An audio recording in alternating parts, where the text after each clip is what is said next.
नाजरीन व सामाईन हजरत अस्सलामु अलैकुम व रहमतुल्लाहि व बरकातुहू। पिछले वीडियो में आप लोगों को मैंने बताया था कि जो हमारे हाफिज़ भाई है, कुरान हाफिज़, क्या ये सिर्फ अरबी इबारत पढ़ने से कुरान का फैज़ हासिल कर सकते हैं या नहीं। और दूसरी बात मैंने बताया था कि इल्म के हवाले से अगला वीडियो बनाऊंगा कि इल्म सीखना किस तरह ज़रूरी है, और उस पर दलील इंशाअल्लाह मैं कुरान पाक से दूंगा और हदीसों से दूंगा। तो जैसे कि कुरान पाक में सूरह बकरा में शैतान का वाक़या है कि अल्लाह ताला ने आदम अलैहिस्सलाम को पैदा फरमाया, फिर अशिया के नाम सिखाए और वो अशिया के नाम तमाम फरिश्तों के सामने पेश करने के लिए कहा। और उसके बाद में जब आदम अलैहिस्सलाम ने पूरे अशिया के नाम बताए तो अल्लाह ताला ने फरमाया सबको क्या सजदा सजदा रेज़ हो जाओ आदम अलैहिस्सलाम को, मतलब ये ताज़ीमी सजदा था। तो ये इसलिए मैं आप लोगों को वाक़या बता रहा हूँ कि जब वो वाक़या पेश आया जो कुरान में मौजूद है, तो हज़रत आदम अलैहिस्सलाम को पैदा फरमाने से पहले भी तो अल्लाह ताला की इबादत होती थी। फरिश्ते अल्लाह की इबादत करते थे। खुद इब्लीस इबादतगार था अल्लाह का। उसने 80 रिवायत में कि 80,000 साल अल्लाह की इबादत की, और ये जिनों में था, जिनों में से था, और ये उस्ताद भी था फरिश्तों का। ऐसा एक हदीस में उसपे कहते हैं, जिसे कहते हैं जो फरिश्तों का उस्ताद था, जिसे कहते हैं मौलिमुल मलकूत। और ये इबादतगाह था, इबादतगाह अल्लाह की इबादत करता था शैतान इब्लीस। जब अल्लाह ताला ने हुक्म दिया सजदा ताज़ीमी का तो इसने इनकार किया, तकब्बुर किया। तो ये जो सजदा था ये इल्म की बिना पर था, क्योंकि इबादत तो ऐसे भी अल्लाह ताला की हो रही थी। खुद रिवायतों में कि खुद इब्लीस की 80,000 साल की इबादत थी, फिर अल्लाह के फरिश्ते मलाइका इबादत करते थे। फिर भी अल्लाह ताला ने जब आदम अलैहिस्सलाम को पैदा फरमाया, जब सजदा करने के लिए कहा, तो ये इल्मी सजदा था, क्योंकि कुरान में ही ये बात है, ये है कि अल्लाह ताला ने हज़रत आदम अलैहिस्सलाम को इल्म सिखाया, जिससे कुरान में है कि अशिया के नाम सिखाए। तो अब यहाँ पर जो सजदा था वो इल्म की बिना पर था। अब जैसे कि महराजुन नबी सल्लल्लाहु अलैहि वसल्लम का जो शब महराज का जो वाक़या है, जो अभी पिछले महीना गुजरा है रजब में, जब मेरे आका करीम सल्लल्लाहु अलैहि वसल्लम मस्जिद हराम से मस्जिद अक़सा पहुंचे, तब वहाँ पर अंबिया अलैहिस्सलाम, तमाम अंबिया अलैहिस्सलाम सब बनाए हुए वहाँ पर मौजूद थे, और इमामत मेरे आका करीम सल्लल्लाहु अलैहि वसल्लम ने फरमाई। जबकि वहाँ पर हमारे वालिद इकरामी भी थे, हज़रत आदम अलैहिस्सलाम, हज़रत नूह अलैहिस्सलाम थे, जिनकी तबलीग की उम्र 950 साल है। फिर हज़रत मूसा अलैहिस्सलाम थे, दाऊद अलैहिस्सलाम थे, सुलेमान अलैहिस्सलाम थे, दीगर अंबिया अलैहिस्सलाम जिन्हें अल्लाह ताला ने अपने शर्फ से नवाजा।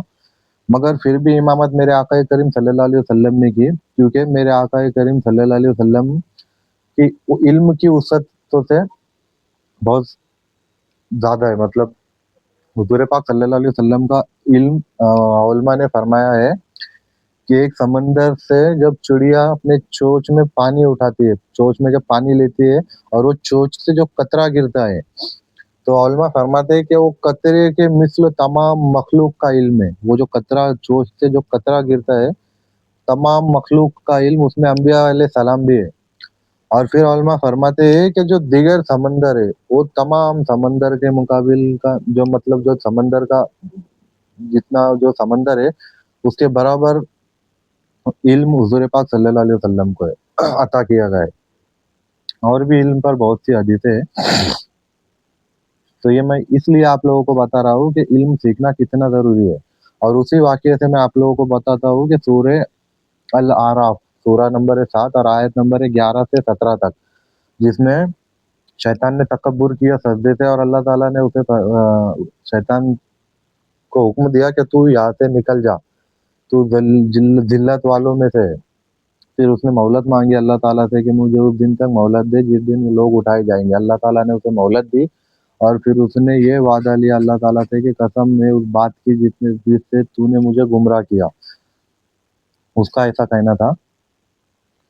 तो ابھی اس نے پھر یہ بھی کہا کہ میں تیرے بہت جو بھی صراط مستقیم پر چلنے والے بندے ہیں، جو نیک راستے پر چلنے والے بندے ہیں، ان کا راستہ روکے گا، کبھی سامنے سے آ کے، کبھی پیچھے سے آ کے، کبھی دائیں سے، کبھی بائیں سے آ کر بہکائے گا اور انہیں جہنم کا راستے پر لے جائے گا۔ تو اللہ تعالیٰ نے بھی پھر فرمایا کہ ایسے لوگوں کو اور تجھ کو تم سے میں جہنم کو بھر دوں گا۔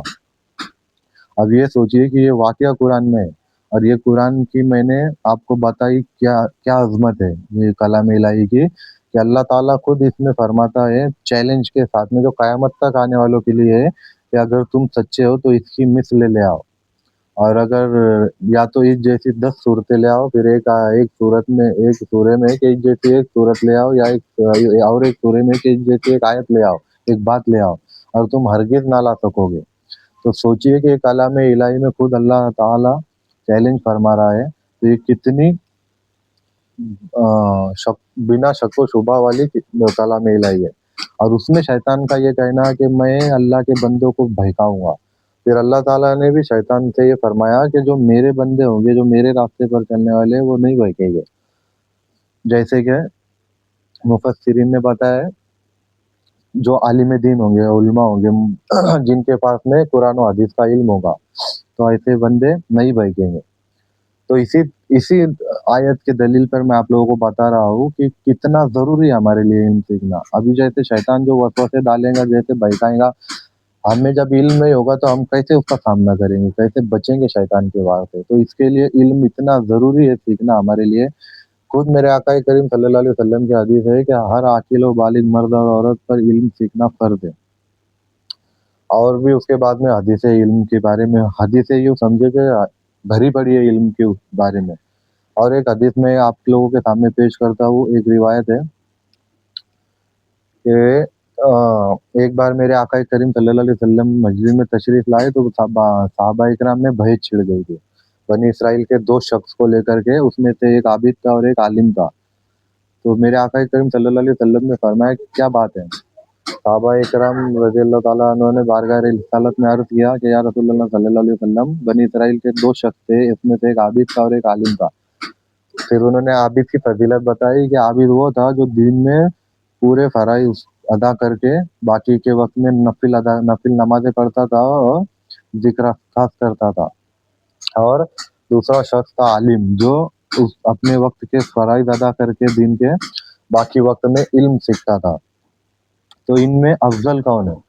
تو میرے آقا کریم حضور پاک صلی اللہ علیہ وسلم نے ارشاد فرمایا کہ عالم کو عابد پر ایسی ہی فضیلت ہے جیسے مجھے تم میں سے کسی ادنا شخص پر۔ تو ابھی آپ سوچئے کہ وہ کیسی فضیلت ہوگی میرے آقا صلی اللہ علیہ وسلم کو اس زمانے کے ادنا شخص پر۔ اور اسی حدیث کے متعلق اس میں کچھ جو شرح ہوتی ہے اور مفسرین جو لکھتے ہیں، وہ میں آپ لوگوں کو بتا دیتا ہوں۔ اس حدیث پاک سے معلوم ہوا کہ عالم کو بہت زیادہ عظمت و فضیلت حاصل ہوتی ہے، اور اسے عابد پر فوقیت اور برتری حاصل ہے۔ رسول اللہ صلی اللہ علیہ وسلم نے عابد اور عالم دونوں میں اس طرح فرق ظاہر فرمایا کہ جس طرح میں تم میں سے اس شخص پر فضیلت رکھتا ہوں جو تم میں سے سب سے ادنا درجہ کا ہے، اسی طرح ایک عالم بھی ایک عابد پر فضیلت رکھتا ہے، اسی طرح جیسے میرے آقا کریم رکھتے تھے۔ ظاہر ہے کہ رسول اللہ صلی اللہ علیہ وسلم کو ایک ادنا شخص پر جو فضیلت حاصل ہے اس کا اندازہ نہیں کیا جا سکتا۔ اسی طرح اب اس کا اندازہ بھی مشکل ہے کہ ایک عالم کو عابد پر فضیلت اور فوقیت کس مرتبہ اور درجے کی ہوگی۔ یہ حدیثوں سے ثابت ہے، اور یہ حدیث کی شرح میں آپ کے سامنے پیش کر رہا ہوں، جو آگے اس کا فائدہ ترمذی کی حدیث ہے جو اس کا فائدہ بتایا گیا ہے۔ اور اللہ سے اس کے بندوں میں سے صرف علماء ہی ڈرتے ہیں، فاتر کی روایت ہے، یعنی اللہ کا خوف صرف علماء کے دلوں میں ہی ہوتا ہے، کیونکہ وہ علم کی بدولت اللہ تعالیٰ کی عظیم و قدر و عظمت اور اس کی صفات سے آگاہ ہوتے ہیں، اور جتنا انہیں اس علم سے رب کی معرفت حاصل ہوتی ہے اتنا وہ رب سے ڈرتے ہیں۔ گویا جن کے अंदर शख्सियत इलाही नहीं है, समझ लेना चाहिए कि वो आलिम सही से महरूम है, इल्म इल्म सही से महरूम है। इस हदीस पाक में आलिम से मुराद कुरान व हदीस का आलिम है, जो कुरान और हदीस का इल्म रखता है, जो फराइज व सुनन की पाबंदी के साथ तालीम व ताल्लुम में मसरूफ रहता है। और आबिद से मुराद वो शख्स है जो अपना ज्यादा वक्त इबादत इलाही में गुजारता है। इबादत पर आलिम को फौकियत और बरतरी दी गई है, और इसकी वजह यह है कि आबिद के नवाफिल और कसरत जिक्र का फायदा उसकी अपनी जात तक महदूद होता है।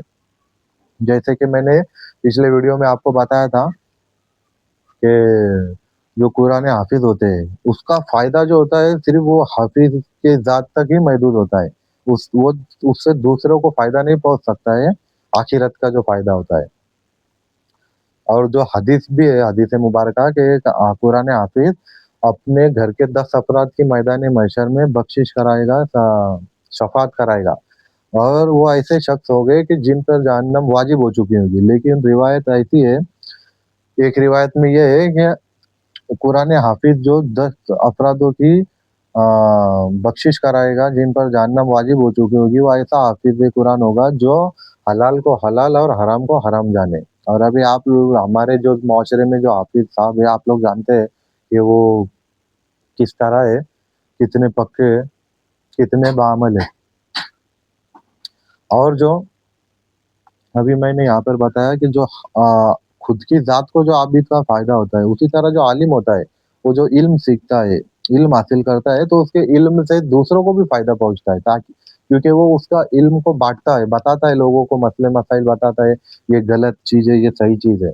तो इससे बेहतर है कि मैं आप लोगों को बता रहा हूँ कि आपको इल्म सीखना यूं जरूरी है कि शैतान ने जब अल्लाह से वादा लिया है, और वो भी कलाम इलाही में इसका जिक्र है, तो मैंने आप लोगों को बताया पिछले वीडियो में कि कलाम इलाही कितनी मतलब मुकद्दस किताब है।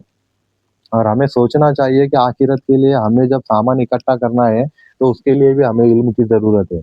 जैसे कि हम कहीं सफर पे जाते हैं, या किसी के यहाँ कोई प्रोग्राम निकलता है, या शादी वगैरह निकलती है, तो जब तैयारी हम करते हैं तो कितनी पाबंदी से हम तैयारी करते हैं कि एक चीज भी भूलते नहीं है। तो उसी तरीके से हमें आखिरत के लिए भी तैयारी करनी होती है। जैसे हम सफर में तो जैसे अजमेर शरीफ जाते हैं, तमाम चीजें इकट्ठे कर लेते हैं, बैग भर लेते हैं, कोलगेट, ब्रश, साबुन वगैरह, जो जो चीजें जरूरत ही होती है सब चीजें ले लेते हैं हम। तो इसी तरीके से जो आखिरत का हमें सामान इकट्ठा करना है, उसके बारे में हमें शैतान ने इतना गाफिल कर दिया है कि हमें इल्म ही नहीं है, तो समझेगा कैसे कि शैतान ने हमें सामने से आकर बहकाया, या पीछे से, या दाएं से, या बाएं से, हर जगह से आकर हमें इतना गुमराह कर दिया है कि हम हर चीज की तैयारी करते हैं सिवाय आखिरत की। और आखिरत की तैयारी भी जब ही की जा सकती है जब हमारे पास में इल्म हो। याद रखना मेरी ये बात। और शैतान ने हमें इस तरह गुमराह कर रखा है कि सबसे बड़ा उसका वार है कि दुनिया की जिंदगी में उसने हमें मशगूल कर रखा है, और उसने सबसे बड़ा जो दिल में हमारे वसवसा डाल रखा है कि ज्यादा जिएंगे हम, हमारी मतलब जिंदगी से जो प्यार है भाई, मौत से किसी की भी ख्वाहिश ऐसी होगी नहीं कि मौत उसे जल्द से जल्द आ जाए, बल्कि वो यही सोचता है कि भाई और वो जो और जिए। और शैतान ऐसा वसवसा डालता है कि पहले मैं कुछ तरक्की कर लूँ, खुद का घर मकान अच्छा बड़ा मकाम पे पहुंच जाऊँ, खुद की गाड़ी खरीद लूँ, अच्छा मतलब अहदों से मैं नवाजा जाऊँ। उसके बाद फिर बुढ़ापे में देखेंगे भाई, फिर बुढ़ापा आएगा तो अल्लाह अल्लाह करेंगे। ऐसा शैतान का सबसे पहला वार ये हमारे दिल में वसवसा होता है। तो मैं इस पर से एक मिसाल देता हूँ आप लोगों को कि सोचिए, अगर हम जो भी चीज के पीछे भाग रहे हैं, दुनियावी चीज, जो भी चीज है, कितनी भी बड़ी और कितनी भी कीमती चीज रहने दो, जिसके पीछे हम भागते हैं, उसके पीछे दो ही रीजन होते हैं, या तो वो हम उस तक पहुंच जाएंगे, या तो वो हमारे हाथ से निकल जाएगी। मतलब कंफर्म नहीं होता है कि हम उससे पाएंगे ही, ऐसा कंफर्म नहीं होता है।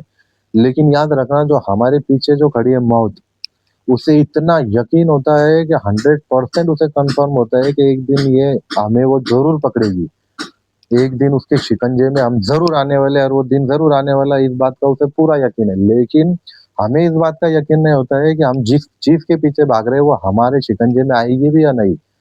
तो हमें सोचने का यहाँ मकाम है कि भाई जो मौत हमारे पीछे है वो कन्फर्म हमें दबोचने वाली है, एक दिन वो आने वाली है। तो क्यों ना आखिरत का सामान इकट्ठा हम करें।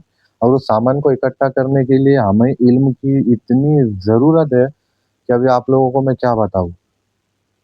तो इंशाल्लाह आप लोग ज़रूर कोशिश करिए इल्म सीखने की, क्योंकि इल्म का मर्तबा मैंने हदीस से भी आप लोगों को बता दिया।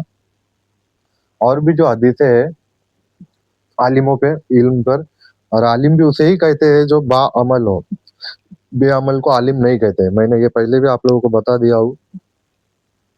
और अब इतनी हदीसें आपको मिलेंगी इल्म की वसअतों पर, क्या आपको क्या क्या बताऊँ मैं। और इल्म सीखने के लिए आपको एक अच्छे उस्ताद की ज़रूरत है। और इंशाल्लाह अगर आप रमज़ान में फ्री हो तो अच्छे आलिम को तलाश कीजिए, और हो सका तो रमज़ान के बाद उसके पास आप क्लास लगा दीजिए ताकि आपको इल्म हासिल हो। और आपको कम से कम फ़र्ज़ उलूम सीखना, ये बात फ़र्ज़ है, ये मैंने इसके पिछले वीडियो में भी बता चुका हूँ। और इंशाल्लाह अगला वीडियो मैं इंशाल्लाह जब बनाऊँगा अभी, तो इल्म के हवाले से, फ़र्ज़ उलूम के हवाले से ही बनाऊँगा, जो कम से कम आपकी जो इबादत आप करते हैं उससे आप मुकम्मल कर सकें। जैसे कि नमाज़ के मुकम्मल अहकाम, तारत के मुकम्मल अहकाम, और कुछ अकीदे के बारे में मैं आपको इंशाल्लाह रमज़ान में वीडियो बनाकर बताऊँगा। और भी कुछ रहा इस वीडियो से रिलेटेड तो इंशाल्लाह रमज़ान से पहले ही अगले वीडियो में मैं आप लोगों से शेयर करूँगा। अब तक के लिए इतना ही, खुदा हाफ़िज़।